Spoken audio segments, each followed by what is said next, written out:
Television Jamaica's Facebook page or Instagram at television_Jamaica. Today's lesson is on CSEC, Principles of Business, and I am Kian Johnson. Now, for our lesson today, we're going to be talking about something that we all love to have in abundance. Think about something that you would really love to have in abundance right now. All right, so some of you might say food, some of you might say money. If you said money, you're correct. Our topic today is about money. We're talking about money today. Now, what would we do without money? There are so many things that we use money to take care of. We use money to take care of our bills. We use money to enjoy the things we really love in life. We use money to take care of the less fortunate. We use money to ensure that our households survive. So today, our focus is on the development of money. And our objectives for today, we should be able to explain the development of the barter system. We'll be describing the role that money plays in our economy. And we will also be identifying how money solved the limitations of the barter system. So, here's our first quick trivia. Do you know how people traded before money came into existence? Now, if you were listening to the objectives just to know, you might have an idea of what we used to trade or how we used to trade before money came into existence. So, listen up and you may hear the answer coming shortly. So, before we used the papers and the coins, the notes and coins that you're more familiar with now, we actually used a system of trading we refer to as the barter system. Now, have you ever traded something like one product for another, maybe between your friend or family? You might have something that you would like to exchange for something else, right? So that is what we refer to as the barter system. So the barter system, we refer to it as the trading of goods and services between two or more parties without the use of money. So, for example, if you should exchange 2 pounds of yam for a pound of beef, that's bartering, that's trading, and we do barter every day, even though that is not really the primary system of exchange these days.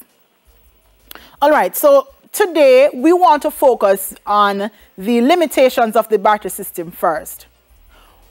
Why did we move away from the barter system? Why isn't it the main means of exchange in present time?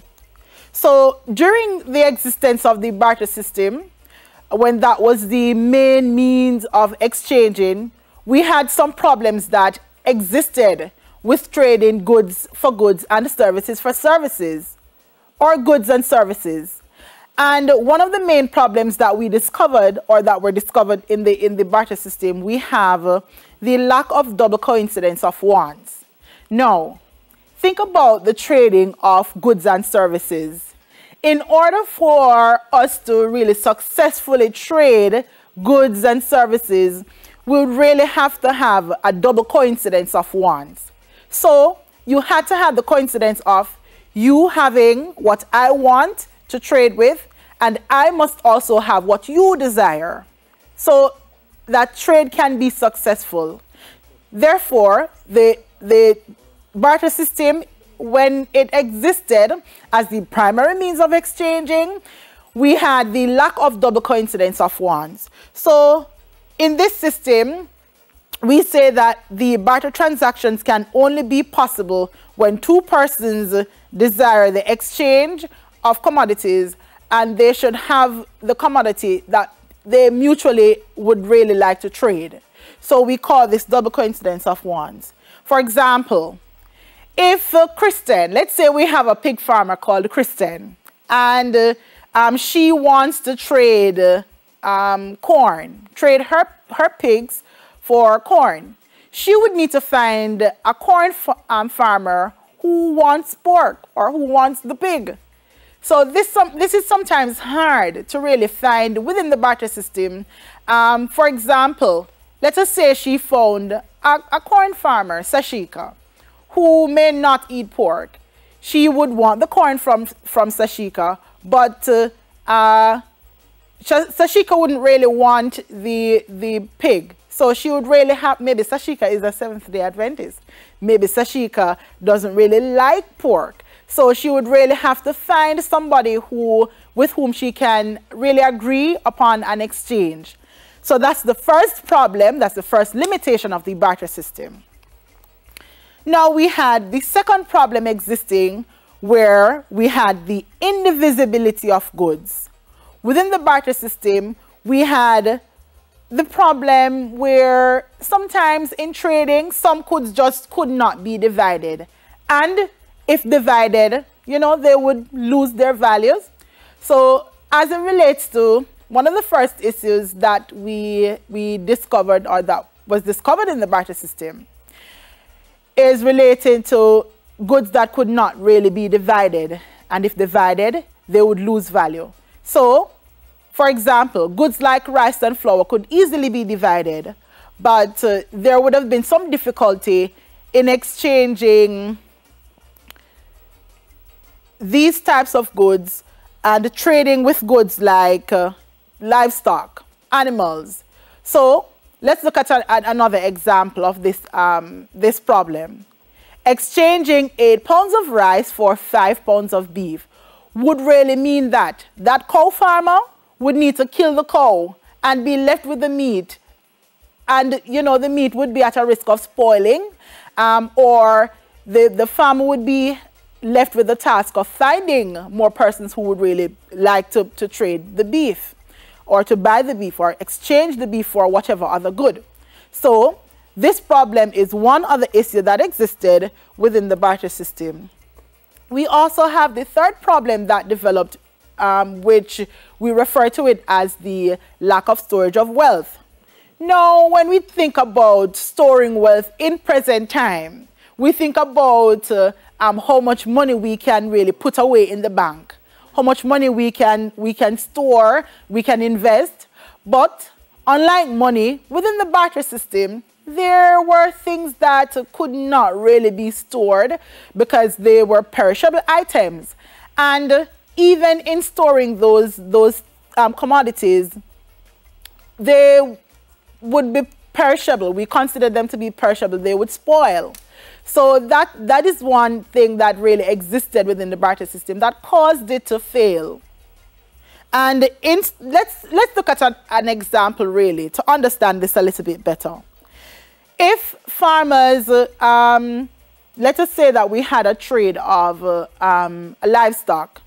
We had a goat, we traded the mutton, and then we had, maybe we killed a lot of goats to really sell or trade.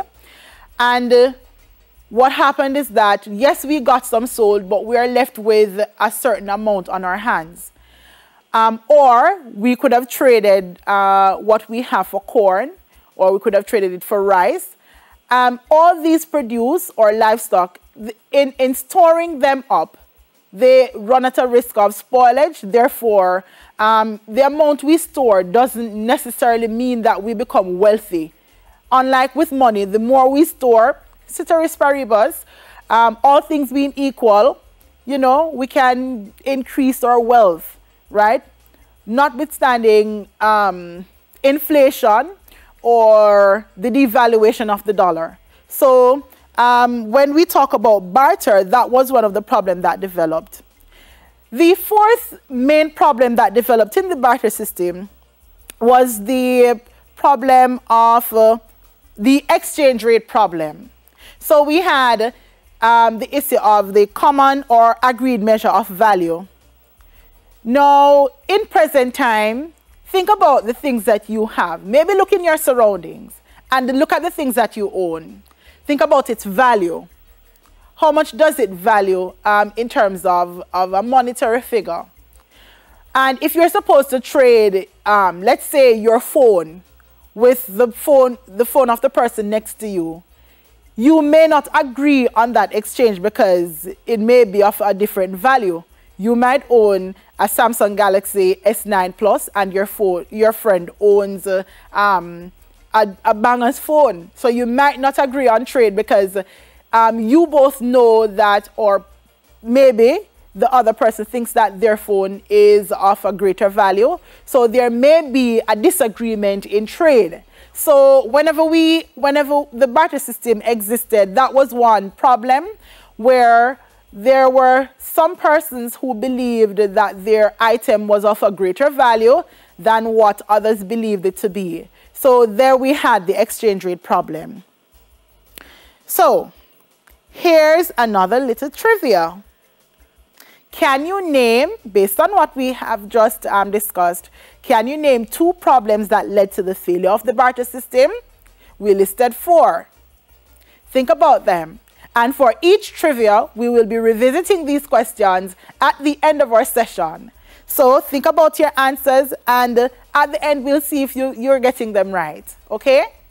Now, we're moving on to money. Wouldn't we all love to have this in abundance right now? Now, if you look at the image that has been displayed, you'll realize that there are various items that were used as money. And if you've taken a visit to the Bank of Jamaica Money Museum, you would see some of the items that have been used as money.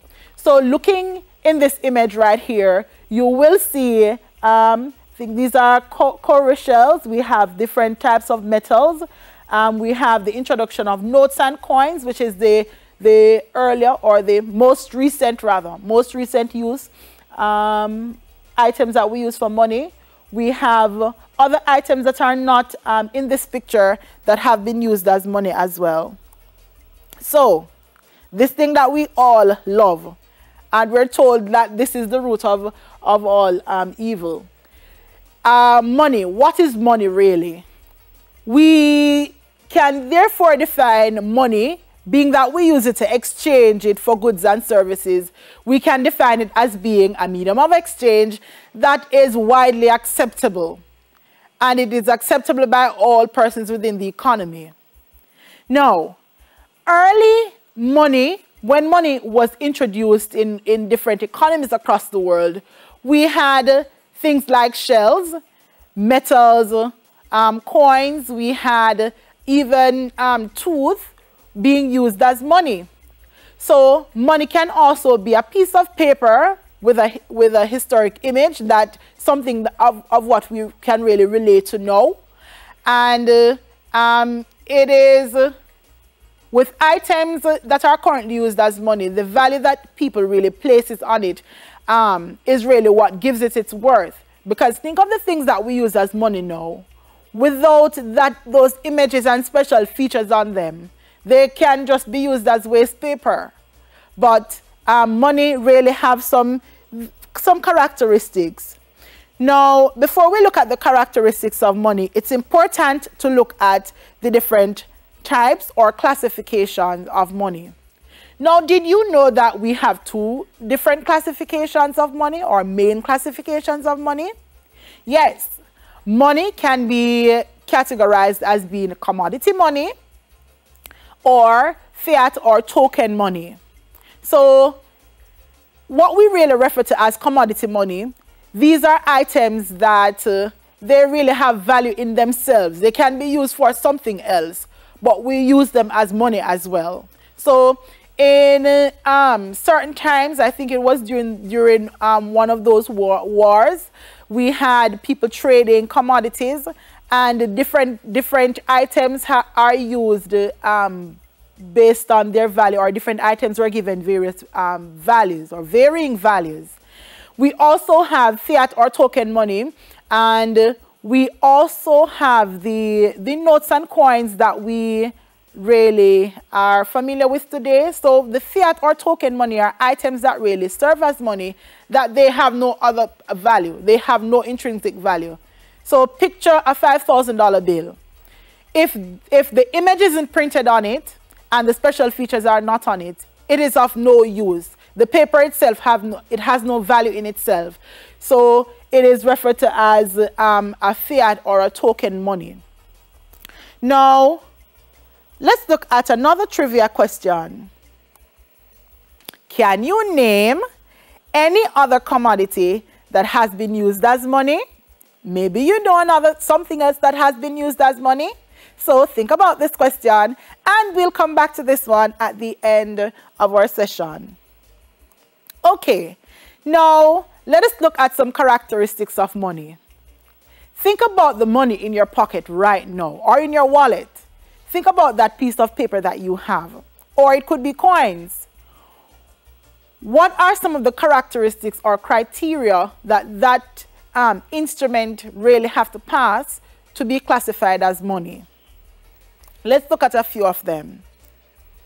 So the first thing that it must really pass, the first criteria that it must pass, is that it must be generally acceptable. For anything to be really used as money, it must be widely acceptable. Everybody within the society or within that region must accept that as the sole medium of exchange, or as the general medium of exchange. One other characteristic of money is that it must be uniformed. They must all look alike. They must all have the same features. They must also resemble in size and quantity, or quality really, size and quality, and basic description. Let's look at two additional characteristics of money. We have durability. If you think about the different items or different notes or coins that you have in your pocket or purse, if you look at them, you'll realize that some of them are dated maybe 2 years back or 3 years back, because money is considered to be durable and it must last a long time, even though sometimes really it gets wet or torn, or may rust based on where it is or what interacts with it, with the coins. But money is generally durable. It must last a long time. Money must also be divisible. Money must be able to be broken down into smaller quantities or denominations. So, for instance, a $50 can be broken down into two $20 and a $10. So money must be able to be broken down, and we call that divisible. It's divisible nature. Okay. Money must also be difficult to counterfeit. It must not easily be copied, or else we'll have a really big problem. Money must be relatively stable in value. Despite inflation and the devaluation of the dollar, for something to be classified as money, or to even function as money, especially to function as a means of really acquiring wealth, we really have to have stability. And the last characteristic of money that we're focusing on today is that money must be a legal tender. So anything that we use as money, it must be acceptable by law, or designated by law as the accepted means of exchange.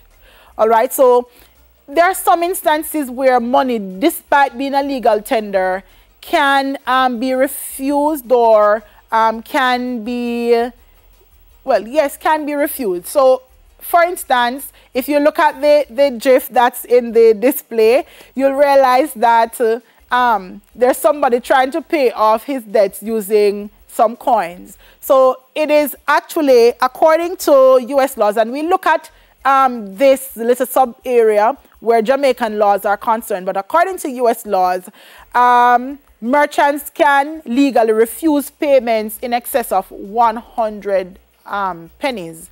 So sometimes money, despite it being legally accepted, we can refuse it on certain terms. All right. So we have another trivia. Let's see if we can figure this one out. Give an example of money being a legal tender but not acceptable. Think about this one. I know some of us, despite whatever condition the money is in, we will accept it. But can you think of any scenario? And I think I've just given away the answer in my discussion earlier. So think of a situation where money is a legal tender, but it can be refused. Now, we're going to be looking quickly at the 4 main functions of money. So, we use money for various reasons. We have different ways in which money really becomes important in our everyday life. So, let us look at a few of them. So, money is used as a measure of value. Money is also used as a medium of exchange in trade. Money is also used as a standard of deferred payment. We will look at each of them and what they mean. And money is also functional as a medium of storing wealth, saving up wealth. So let us look at each function. Money serving as a measure of value. Now, when we say money it functions as a measure of value, we sometimes put monetary value on items. So let us say that you wanted to really find out if your laptop is worth the same as your friend's laptop. We use a monetary figure to assign to each of them to find out which of them is worth more. Not really in quality, but in cost. So we can say, well, your laptop cost $50,000. That's money reference right there. Or versus my laptop may cost $35,000. So that's a comparing value. We can also look at the monetary value of items to find out which of them is worth more. And we use it to really compare whether it be goods or services. We also use money as a medium of exchange. And that is one of the most common ways we use money, to exchange it for what we really need. So think about the things that you have acquired thus far. The clothes on your back, the earphones, the AirPods that you have, the smartphone, the television that you're watching this on, or your smartphone. All of those things we traded money to really acquire. So money primarily serves as a medium of exchange. Money is also functional as a standard of deferred payment. It is through money that we're able to walk into courts, or you can actually walk into a dealership, a car dealership, and acquire a good now. And with a promissory note or with a certain agreement, you may pay for it over time. So that is what we refer to as deferred or postponed payment. You enjoy the good right now, but over time, you pay for the good. So money, with money being in existence, we have that functionality that we can really enjoy. So money also functions as the 4th main function of money is that it is a medium of measuring wealth, or we can use it to store up wealth. Now, this function of money is something that really can become argumentative, because money, when we store up money, we are able to be richer, we are able to acquire more assets, we're able to increase our net worth. But this function of money, storing wealth, is really at risk of being true if it is that we have inflation, or economy is really suffering a very great inflation, or we may have a recession that's being experienced in the economy at that particular time. We may also have a devaluation of the dollar. So if you're storing up currency, you're storing up notes and coins in with the motive of becoming more wealthy, those are the things that really work against the amount of wealth that you may try to acquire over time. Because think about owning or having $2,000 let's say 30 years ago. $2,000 30 years ago may seem to be like a lot of money if you had $2,000 30 years ago. But over time, $2,000 these days goes through your hands quickly because of inflation. What it used to be worth 30 years ago, it's totally not worth that right now. So we have the function, the storage of wealth being really money doesn't really function as a storage of wealth if you're storing little by little for over a long span of time, a very little by little, maybe $10 a day. So you may not really realize that wealth. Now, we are going to come back, and when we come back, we look at some of the trivia questions and see if it is that how well you have done. So if you have any questions on what we have done so far, you can actually send them in to our various platforms, and I will see if I can answer them. Schools Not Out returns after this break. Stay with us.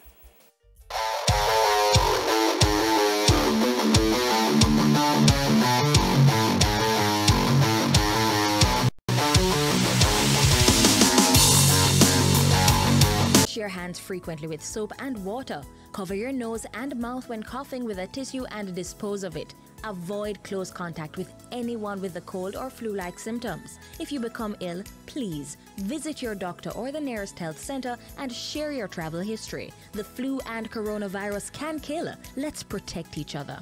A message from the Ministry of Health and Wellness. The Ministry of Education, Youth and Information, along with TVJ, present Schools Not Out, CSEC and CAPE lessons live Mondays to Fridays from 9 a.m. to 12 noon, with weekly Schools Not Out tutorial sessions on Saturdays from 1 p.m. to 4 p.m. Schools Not Out, live CSEC and CAPE lessons here on TVJ. The Ministry of Education, Youth and Information.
Welcome back to Schools Not Out, where we're discussing CSEC Principles of Business. And our topic today is the development of money. We're not going in depth in looking at the complete history of money and what type of money was used first and so on, but we're actually just focusing on what existed before money, the system of exchange that existed before money, which is the barter system. We also looked at the limitations of the barter system, and we looked at the functions of money and the characteristics or features of money. Now, we are going to move on to our next trivia question. So I hope that you've been writing down your answers, and I hope that you've been getting them right. So let's look at what our next trivia is. So we're going to try to figure out to which function of money do each of the following scenarios apply. So help me to figure this one out. The first one is Mark compares the price of a polo shirt to the price of a pair of Ralph Lauren shorts. So remember now the different functions of money. We use them as a medium of exchange, a standard of deferred payment. We use money as a medium of storing wealth, and a unit of measuring, like a measuring stick, a measuring unit. Now, what function would money play in this scenario? Let's look at the next scenario. Margaret joins a partner plan. So we call it partner, or you may hear so-so, or you may hear another term being used maybe in another country. But Margaret joins a partner plan. What function is money playing in this scenario? And let's look at the third one. Odette takes a loan to purchase or to pay for her master's degree. What function is money playing in this scenario? And the fourth scenario, Peter buys a Mercedes-Benz for 120,000 US dollars. So what role is money playing in that fourth scenario? So think about these questions and let's see if you'll get them right. Now, here's a little bit of knowledge. Did you know that each function of money solved a particular problem encountered in the barter system? Yes, so think of each problem of the barter system, and maybe what you can try to do is to write them down and see which of these functions really solved which problem in the barter system. Because there are four main problems that were encountered in the barter systems, and there are four main functions of money. So give that a try. Now, the last thing that we're going to be looking at today, we're not really dwelling on it for a long period of time. But did you know that money, or the different forms in which money comes, can be arranged in the order of liquidity? So in this diagram right here, you'll realize that money is arranged in the order of liquidity from bottom to top. And this pyramid can be, can come in its natural form, but it's an inverted pyramid right now. So at the end of our pyramid, we start out with the most liquid form. So we say that narrow money exists at the bottom of our the bottom of our inverted pyramid, where notes and coins are the most liquid forms of money. We have demand deposits, savings in building societies, time deposits, and the treasury instruments that are considered to be one of the least liquid forms of money. And these three sets fall under what we refer to as broad money. So we have two additional classifications of the various forms of money. We refer to them as broad and narrow money. Okay, now I know you've been guessing for your trivia, for each of the trivia questions that were given. So now let's look back and find out how well did you do. Let's see if we got them all right.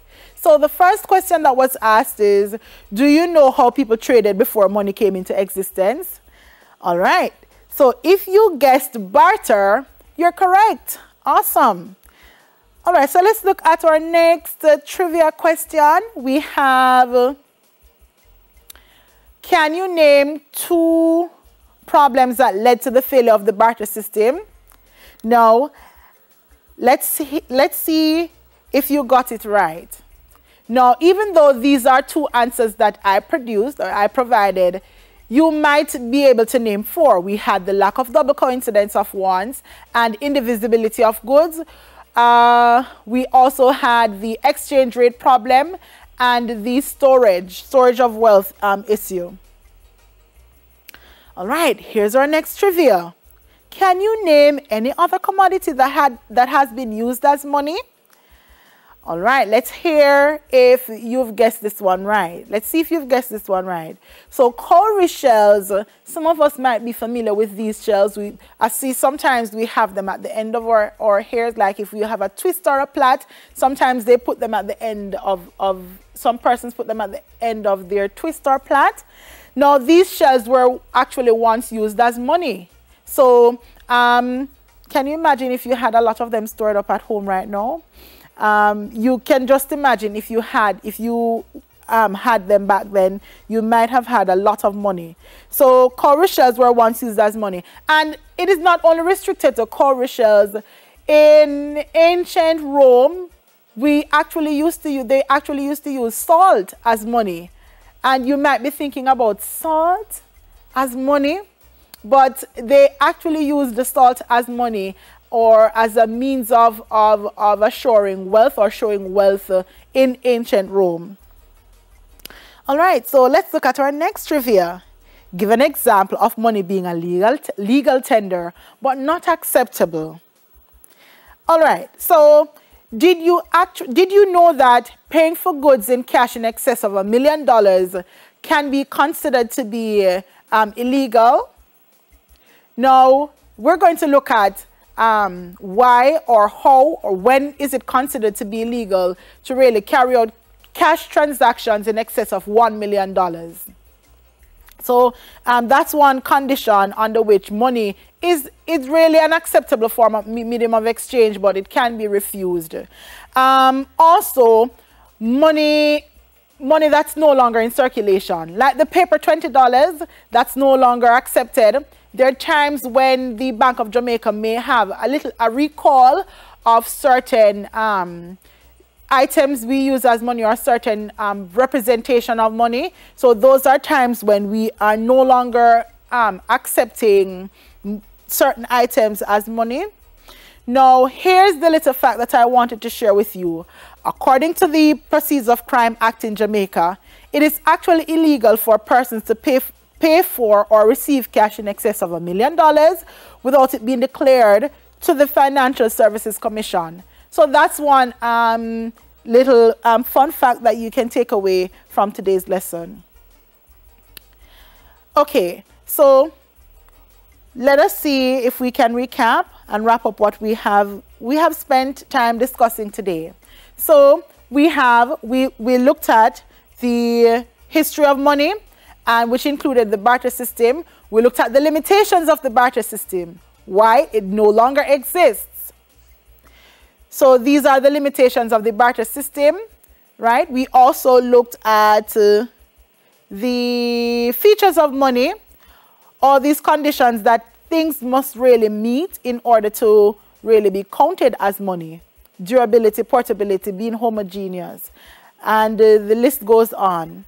We also have different functions of money. For what purpose do we really use money? As a medium of exchange, a unit of account, storage of wealth, and the standard of deferred payment. Okay, I hope that you learned something today in relation to the development of money. And that's all for today. I hope you got some questions right. That's all for CSEC Principles of Business. And I really hope you grasped some points that we've discussed. You can catch us on repeat on TVJ on JNN today at 5 p.m. in Schools Not Out highlights on Saturday between 1 and 4 p.m. right here on TVJ. It will also be on video on demand on One Spot Media. And until next time, I am Kian Johnson. Pleasant viewing. Remember to stay safe and remember to wash those hands.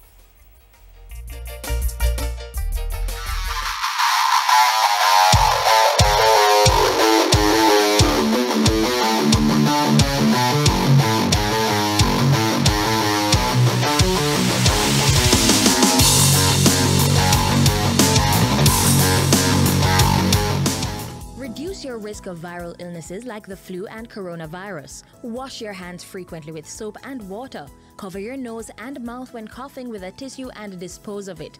Avoid close contact with anyone with a cold or flu-like symptoms. If you become ill, please visit your doctor or the nearest health center and share your travel history. The flu and coronavirus can kill. Let's protect each other.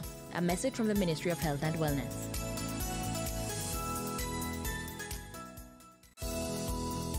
Reduce your risk of viral illnesses like the flu and coronavirus. Wash your hands frequently with soap and water. Cover your nose and mouth when coughing